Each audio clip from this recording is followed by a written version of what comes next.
اور اس غلامی پہ ناز ہے، اب 60,000 دینار کا قرضہ لے کے دنیا سے جاؤں گا تو میری قبر پہ بوجھ رہے گا۔ امام حسین خادم کو بھی کہہ سکتے تھے جاؤ گھر پیسے پڑے ہیں لے آؤ، امام حسین خود گئے، چادر اوڑھ کے تو اس کی اوٹ میں بکل میں 60,000 دینار چھپا کے لائے اور جناب اسامہ بن زید کے سامنے رکھ کے کہنے لگے اسامہ یار پیسے رات کو ہی آئے تھے، میں سوچ رہا تھا مجھے تو ضرورت نہیں، اللہ نے کس کا نصیب میرے گھر میں بھیج دیا ہے، مجھے تو حاجت ہی نہیں تھی، اب پتہ چلا پیسے تیرے تھے، اللہ نے حسین کی ڈیوٹی لگائی ہے کہ جا کے دے آ۔ حضرت اسامہ بن زید رو پڑے، فرمانے لگے اللہ آپ کو بہترین صلہ عطا فرمائے۔ امام بڑا ہی پیار کرتے تھے، گھوڑے پہ جا رہے تھے، کچھ فقیر غریب لوگ بیٹھ کے روٹی کھا رہے تھے، کہاں رہے تھے؟ سڑک کے کنارے۔ تو امام زین العابدین فرماتے ہیں کہ جب امام حسین گزرے تو انہوں نے آواز دی حضور دل کرتا ہے ہمارے ساتھ بیٹھ کے روٹی کھائیں۔ کائنات کے مالک و مختار کے نواسے اور دنیا کے سب سے بڑے شہزادے گھوڑے سے اترے اور غریبوں کے ساتھ سڑک پہ بیٹھ گئے، روٹی کھانے لگے اور دیر تک کھاتے رہے، اور جب فارغ ہو گئے تو فرمانے لگے کھانے کی ضرورت بھی نہیں تھی، حاجت بھی نہیں تھی، پر تم نے آواز دی تو دل رکھنے کو بیٹھ گیا تھا، اگر اجازت دے تو چلا جاؤں۔ یہ مزاج تھا، یہ طبیعت تھی۔ آپ کے ایک بھائی ہیں چھوٹے، حضرت محمد بن حنفیہ نام ہے، حضرت مولا علی شیر خدا رضی اللہ تعالیٰ عنہ کی دوسری بیوی سے۔ ایک دن حضرت امام حسین ان کے گھر میں بیٹھے تھے تو کسی بات میں اختلاف رائے ہو گیا، تو امام علی مقام ناراض ہو گئے، فرمایا آج کے بعد تیرے گھر نہیں آؤں گا، رومال اٹھایا چلے گئے۔ لوگوں نے حضرت محمد بن حنفیہ رضی اللہ تعالیٰ عنہ سے کہا حسین تو ناراض ہو گئے، کبھی نہیں آئیں گے۔ آپ فرمانے لگے بھائی تمہارا ہے کہ میرا؟ جی بھائی تو آپ کے ہیں۔ فرمایا اگر کہو تو چند منٹوں میں حسین واپس آئے۔ جناب ناراضگی ہو گئی ہے۔ فرمایا ناراضگی ہوئی ہے پر میں اس کے دل کی نرمی کو تو جانتا ہوں، اس کے مزاج کے اندر جو محبت ہے اس سے تو ابھی آئے۔ کہ جناب وہ کیسے؟ فرمانے لگے دیکھنا ذرا۔ تو امام حسین نے خط لکھا، حضرت محمد بن حنفیہ نے رکا لکھا، کہنے لگے حسین میرے باپ کا نام بھی علی ہے اور آپ کے باپ کا نام بھی علی ہے، پر ایک فضیلت ایسی ہے جس میں آپ کا مقابلہ نہیں کر سکتا، وہ یہ ہے کہ آپ سیدہ فاطمہ الزہرا کے لال ہیں، اب محمد مصطفیٰ علیہ السلام کے نواسے ہیں۔ کہنے لگے بھائی جان آپ نے نانا جان کی وہ حدیث تو سنی ہوگی کہ دو لوگ ناراض ہو جائیں تو جو صلح پہلے کرے جنت میں پہلے جائے گا۔ فرمانے لگے دل میرا کر رہا تھا کہ پہلے صلح کر لوں، لیکن پھر بڑے بھائی کو پشت کروں گا جنت میں جاتے ہوئے، یہ بھی تو بے ادبی ہے نا۔ اب خط میں نے لکھ دیا ہے، آپ کا جو ارادہ ہو۔ امام حسین نے خط پڑھا تو آنکھوں میں آنسو آ گئے، پھر سے رومال اٹھایا۔ بچے پوچھنے لگے کہاں جا رہے ہیں؟ کہا بھائی کے گھر جا رہا ہوں۔ کہا آپ تو ناراض تھے؟ فرمایا تھا ناراض پر ہے تو میرا بھائی نا، ہو گئی بات ختم۔ بڑی دل میں نرمی، طبیعت میں سوز، لہجے میں گداز۔ حضرت امیر معاویہ رضی اللہ تعالیٰ عنہ نے ایک شخص کو بھیجا مدینہ منورہ شام سے، تو اس نے کہا میں نے امام حسین سے ملنا ہے، تعارف کیا ہے؟ جناب امیر معاویہ فرمانے لگے مسجد نبوی میں جانا جس کے گرد لوگ سب سے زیادہ ادب سے بیٹھے ہوں اور جس کی باتیں سب سے زیادہ میٹھی ہوں اور جس کی نظریں سب سے زیادہ جھکی ہوں اور جس کے چہرے پر تمہیں سب سے زیادہ وقار نظر آئے وہی علی کے بیٹے حسین ہوں گے۔ جو سب سے زیادہ تمہیں وہاں ماحول کے اندر جو شخص نظر آئے پوچھنے کی ضرورت نہیں پڑے گی۔ وہ شخص کہتا میں مدینے آیا تو میں نے واقعی ایک شخص کو دیکھا، شہد کے گرد مکھیوں کا اتنا ہجوم نہیں ہوتا جتنا امام حسین کے گرد رسول اللہ کے غلاموں کا ہجوم تھا، لیکن نظریں جھکی ہوئی، باتیں میٹھی، لہجہ گداز گداز، لفظوں میں رانائی، اور لوگ کئی باتیں پوچھتے تو علی کے صاحبزادے ایک آدھ جملہ بولتے تو لگتا یہ کہ وہ جملہ سیدھا دل میں اترتا چلا جاتا ہے۔ امام علی مقام کے کردار میں نا کچھ باتیں بڑی زیادہ تھیں، بہت زیادہ تھیں، بڑا حسن تھا۔ ایک بات تو یہ تھی امام حسین رضی اللہ تعالیٰ عنہ کا علم و فضل بڑا کمال کا تھا۔ ایک دفعہ صحابہ میں مسئلہ بن گیا کہ بچہ پیدا ہوتا ہے تو اس کا وظیفہ کیسے لگانا ہے۔ امام حسین کا علم و فضل بتا رہا ہوں، علم و فضل۔ تو بات بڑی پیچیدہ ہو گئی۔ حضرت عبداللہ ابن زبیر کے پاس لوگ آئے، کہنے لگے کہ آپ بڑے صاحب علم و فضل ہیں، آپ نے حضور علیہ الصلوۃ والسلام کے ساتھ وقت گزارا ہے، تو مسئلے کو حل کریں کہ بچہ پیدا ہونے کے بعد حکومت اگر وظیفہ لگائے گی تو کب لگائے گی؟ جب بحث طول پکڑ گئی، مسئلہ حل نہیں ہوتا تھا، تو حضرت عبداللہ ابن زبیر کہنے لگے ہم سے نہیں حل ہوگا، ایک بندہ ہے جس کے سینے میں رسول اللہ صلی اللہ تعالی علیہ وسلم کے نور نبوت کا فیضان ہے، وہ یہ مسئلہ حل کریں گے۔ تو کہا وہ کون سے؟ آپ فرمانے لگے جب ہم سے مسائل حل نہیں ہوتے تو ہم ان کے علم سے فائدہ اٹھاتے ہیں۔ کہا کون ہے؟ کہا جناب امام حسین۔ تو لوگ حضرت امام حسین کے پاس گئے کہ حضرت یہ ایک مسئلہ الجھ گیا ہے کہ بچہ پیدا ہو تو وظیفہ کب لگانا ہے؟ فرمایا الجھنے والی بات ہی کوئی نہیں، پیدا ہونے کے بعد جب وہ پہلی دفعہ آواز نکالے تو اس کا وظیفہ لگا دو۔ اس کا مطلب یہ ہے کہ وہ دنیا میں آ گیا ہے، اس نے اپنے آنے کا اظہار کر دیا ہے، اعلان کر دیا ہے، اب اس کا وظیفہ لگا دو۔ تو اس پر پھر صحابہ کا اتفاق ہو گیا۔ امام حسین کے علم سے، فضل سے لوگ فیض اٹھاتے تھے۔ حضرت سیدنا امام حسین کی شہادت کے بعد حضرت عبداللہ ابن زبیر رضی اللہ تعالیٰ عنہ نے قاتلان حسین سے خطاب کیا اور فرمانے لگے اللہ کی قسم تم نے اس شخص کو شہید کیا ہے جو راتوں کو لمبے لمبے قیام کرتا تھا، اور تم نے اس شخص کو شہید کیا ہے جس سے میں دن میں جب بھی ملتا تھا تو وہ روزے سے ہوتا تھا۔ تم نے اس شخص کو شہید کیا جو قائم اللیل تھا، صائم الدہر تھا، اس شخص کو تم نے شہید کیا۔ آپ کو پتہ ہے کہ میدان کربلا میں جب 9 محرم کو ابن سعد نے امام حسین سے کہا کہ جنگ کرو اگر یزید کی بیعت نہیں کرنی، تو امام حسین نے فرمایا ایک رات کی مہلت دے دو، ایک رات کی مہلت دے دو۔ حضرت امام زین العابدین کہتے ہیں میں نے اپنے والد گرامی سے عرض کی کہ ابا جی آپ جہاد سے دور جانے والے تو ہیں نہیں، آپ تو جہاد سے پیار کرنے والے، اور یہ بھی پتہ ہے مجھے کہ یہ جنگ اب ہو کے رہے گی، تو ایک رات کی مہلت دینے کا معنی کیا ہے؟ بھئی کل بھی لڑنا ہے اور رات بھی لڑنا ہے، تو ابا جی ایک رات کی مہلت۔ تو سیدنا امام حسین رضی اللہ تعالیٰ عنہ فرمانے لگے بیٹا رات کی مہلت اس لیے لی ہے کہ میں آج رات کھل کے اپنے رب کی عبادت کر لوں، میں استغفار کر لوں، میں لمبے سجدے کروں۔ اور کہا زین العابدین تو جانتا ہے نا کہ مجھے نماز سے، تلاوت سے، دعا سے اور استغفار سے بڑا پیار ہے۔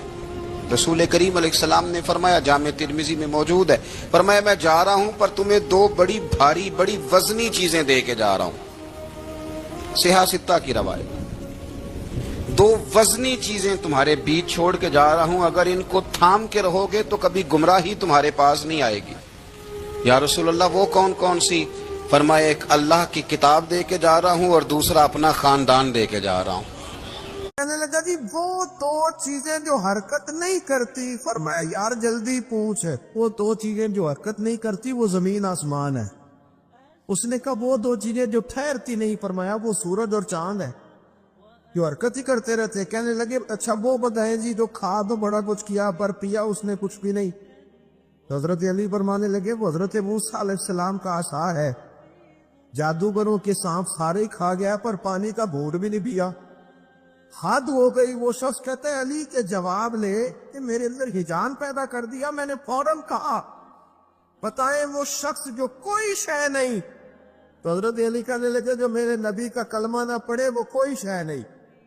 کہنے لگے وہ بتائیں جو بڑی شے ہو۔ فرمایا جو چاہے کہ اس کی عزت کعبے سے بھی زیادہ ہو جائے اور وہ بڑی شے بن جائے تو وہ محمد عربی کا کلمہ پڑھ جائے۔ حضرت علی کی شان دیکھیے کہ نبی پاک صلی اللہ تعالیٰ علیہ وسلم نے ان کے گھر میں قیام کیا، حضور کی پرورش وہاں ہوئی، اور جناب علی کی پرورش نبی پاک کی گود میں ہوئی۔ حضرت علی المرتضیٰ 5 تن پاک میں بھی شامل ہیں اور 4 یار میں بھی شامل ہیں، ادھر بھی ان کا دست مبارک ہے، ادھر بھی ان کا دست مبارک ہے۔ حضرت علی المرتضیٰ شیر خدا رضی اللہ تعالیٰ عنہ کے بارے میں کیا خوبصورت جملہ کہا حضرت حکیم الامت نے۔ حضرت حکیم الامت فرمانے لگے مولا علی شریعت کا دریا ہیں اور ولایت کا مرکز ہیں، اور فرماتے ہیں کہ آپ قاسم ولایت ہیں،